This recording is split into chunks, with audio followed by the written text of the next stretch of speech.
ہے کراچی میں کہ اب انتخاب ہو، جب قریب پہنچتے ہیں تو یہ دور کر دیتے ہیں. یہ ملی بھگت ہو رہی ہے، ایک دوسرے پہ ڈالتا ہے، دوسرا پہلے پہ ڈالتا ہے. اندر اندر کہتے ہیں اسٹیبلشمنٹ نہیں چاہتی، فلاں کہتے ہیں کہ پولیس نہیں ہے، پولیس کہتی ہے رینجرز نہیں ہے، کہتے ہیں حکومت نہیں ہے. پھر پتہ چلتا ہے یہ زرداری ڈاکٹرائن کا مسئلہ ہے جس میں سب شامل ہیں، اور اس ڈاکٹرائن میں ایم کیو ایم کو یا تو منتخب کروانا ہے یا انتخاب ہی نہیں کرانا. او بھائی یہ کیا ڈرامہ ہے؟ آپ کا ڈاکٹرائن آپ کو مبارک ہو، ہمیں انتخاب چاہیے. آپ کی لاڈلی ایم کیو ایم کو اگر لوگ ریجیکٹ کر رہے ہیں تو آپ کہاں سے بیچ میں آ کر کھڑے ہو گئے؟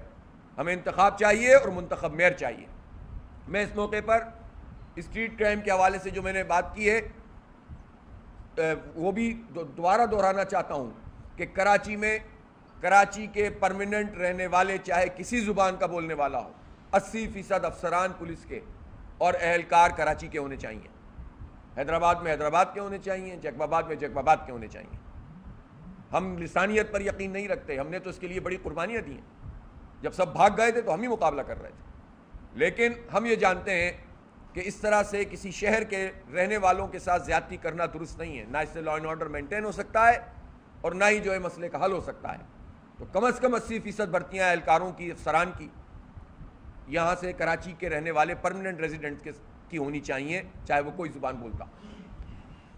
میں آخر میں یہ جو 2-3 دن پہلے لانگ مارچ میں ہماری ایک خاتون صحافی صدف نعیم وہ جاں بحق ہوئیں، اللہ تعالیٰ ان کو اپنی جوار رحمت میں جگہ عطا فرمائے اور ان کی خطاؤں کو، غلطیوں کو معاف فرمائے اور ان کی اچھائیاں اور بھلائیاں قبول فرمائے.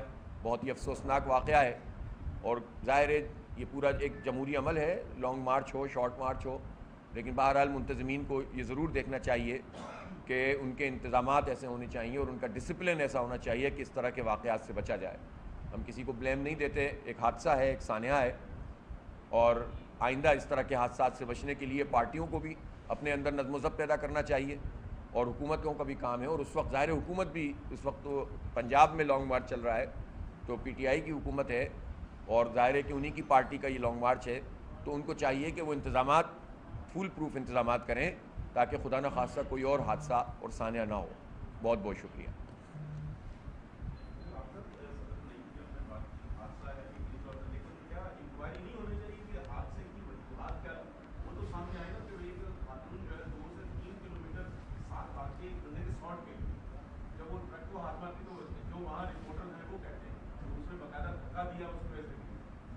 دیکھیں جنہوں نے یہ بات دیکھی ہے، میڈیا کے پاس بڑی طاقت ہے، بڑی قوت ہے. اب تو سوشل میڈیا بھی ہے، اب تو الیکٹرانک میڈیا بھی ہے.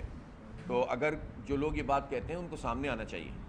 اور میں سمجھتا ہوں کہ اگر صحافی برادری اور صحافی تنظیمیں اگر ایسا کوئی واقعہ ہوا ہے، اول تو یہ کہ ہماری خوشگمانی ہے، ہم نہیں سمجھتے کہ کوئی کسی کی جان سے کھیلے گا. کسی بھی پولیٹیکل پارٹی کے بارے میں کم از کم میرا یہ گمان نہیں ہے کہ کسی خاتون کو اس طرح سے دھکا دے کے ٹرک کے نیچے پھینک دے گا. لیکن اگر کسی نے اس طرح کی چیز محسوس کی ہے، کسی کی غلطی سامنے آئی ہے، ہو سکتا ہے پارٹی انٹینشن نہیں ہو، لیکن مینجمنٹ کے مسائل ہیں، آپ کے ڈسپلن کا مسئلہ تو ہے ہی. سب جانتے ہیں کہ یہ پارٹیاں اپنے اندر ڈسپلن پیدا ہی نہیں کر سکتی اس لیے کہ ان کے پاس سسٹم تو کوئی ہے نہیں.